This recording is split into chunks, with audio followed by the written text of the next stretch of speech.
for its bedroom. The old Great Hall stretched as far as the cedar room.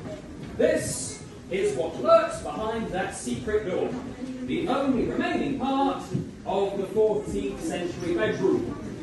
If there was a nice summer's evening, the Earl would go into that corner and find a stone spiral staircase that goes all the way up to the roof to a private tower called a solar.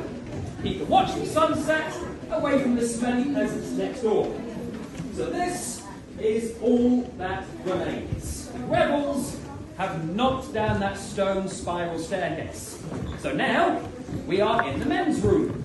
You can imagine a billiard table in the centre, people in the corner playing poker, smoking cigars, drinking brandy, talking about war. We are surrounded by portraits from the time of the English Civil War onwards. 1642, we're fighting against the king. That king in the corner, Charles I. Our owner is Robert Greville, the cousin to Fulk Greville.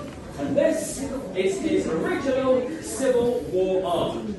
He would wear that into battle, but he didn't last very long. A few months into the war, in March 1643, Robert is attacking Lichfield. The enemy are locked inside the cathedral. They think a man of God, a strict Puritan, will never go spilling blood in a house of God. But he really wants to. He just has to convince his army to follow him. So standing before his men, he came up with a speech that we think went a bit like this.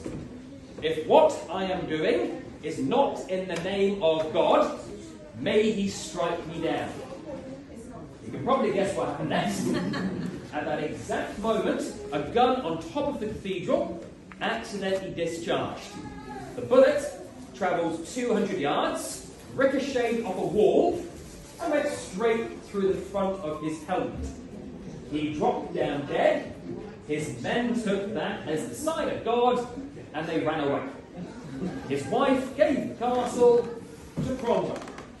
This was his prison for royalist soldiers and base of ammunition for Parliament throughout the Civil War.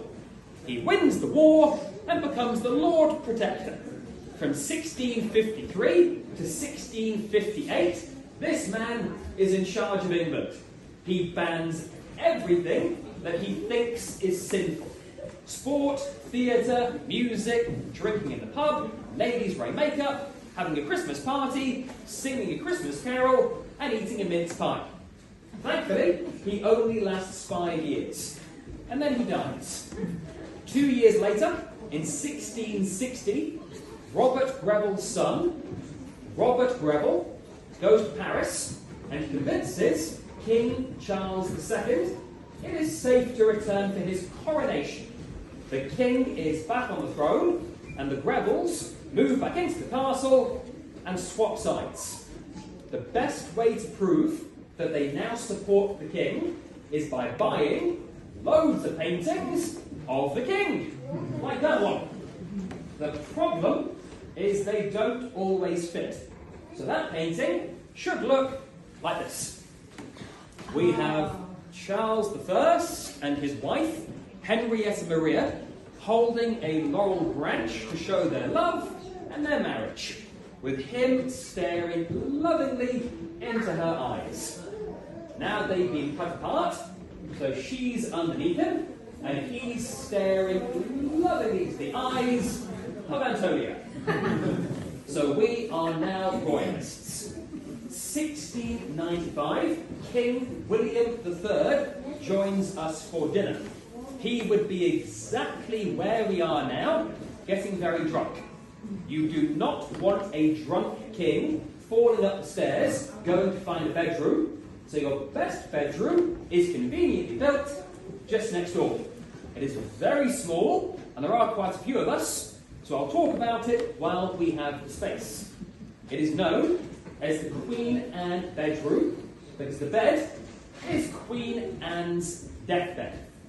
She would rule England from 1702 to 1714, and it's argued she had the worst reign of any English monarch.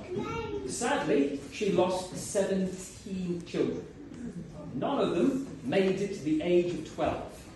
In her depression, the doctors prescribed comfort eating, which made her morbidly obese, so large she couldn't walk.